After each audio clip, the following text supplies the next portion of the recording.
मध्य प्रदेश की सियासत के निशाने में एक बार फिर से प्रशासन है। कांग्रेस लगातार बयानों के तीर छोड़ रही है। जीतू पटवारी के बाद अब फूल सिंह बरैया ने बड़ा बयान दिया है, जिससे बारिश में भी राजनीति का पारा हाई हो गया है। ये रिपोर्ट देखिए। फूल सिंह बरैया उनकी चमड़ी काट के भूसा ना भर के मेरा नाम बदल देना।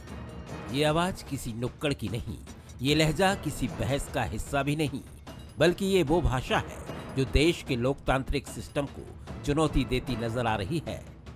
वो भी उन नेताओं के जरिए जो खुद को संविधान का रक्षक बताते हैं।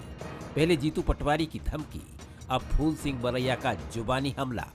फूल सिंह बरैया ने साफ कहा, अगर कांग्रेस की सरकार बनी तो अफसरों की चमड़ी उधेड़कर भूसा भरवा देंगे। इससे पहले जीतू पटवारी भी अधिकारियों को चेतावनी दे चुके हैं। उन्होंने कहा था कि अधिकारी अपने पाप लिखते जाएं, गिनती 3 साल बाद होगी। कलेक्टर एसपी भी कानून को खत्म कर रहे हैं। संविधान को खत्म करने के लिए भारतीय जनता पार्टी ने ऐलान किया है। अब कलेक्टर एसपी भी संविधान खत्म करना चाहते हैं। और मैं आपसे कहना चाहूंगा, जीतू पटवारी जी के ऊपर मुकदमा दायर कर दिया है और कांग्रेस की सरकार बना दी तो जीतू पटवारी जी को दूर की बात है, मैं इनकी चमड़ी में भूसा का बदबू अधिकारियों को भी मैं चेताना चाहता हूं, एफआईआर करते जाओ, लिखते जाओ कि आपने क्या पाप किया है और लिखते जाओ कि आपके पाप की सजा आपको मिलेगी। 3 साल निकल जाएंगे, 3 साल बाद आपकी गिनती क्या होगी याद रखो।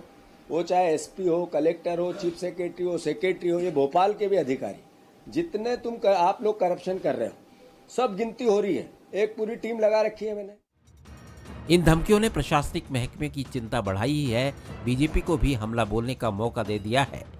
बीजेपी विधायक रामेश्वर शर्मा ने इसे लोकतंत्र के खिलाफ बताया। मुझे ऐसे विधायकों से हाथ जोड़ के यही प्रार्थना है कि बाबा साहब अम्बेडकर के कानून को पढ़े और उसमें कहां लिखा है कि चमड़ी उधेड़ के भूसा भर देंगे।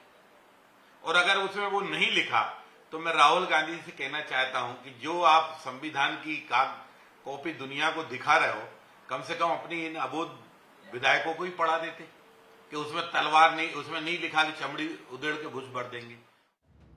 पूरा विवाद जीतू पटवारी के खिलाफ हुई एफआईआर से शुरू हुआ।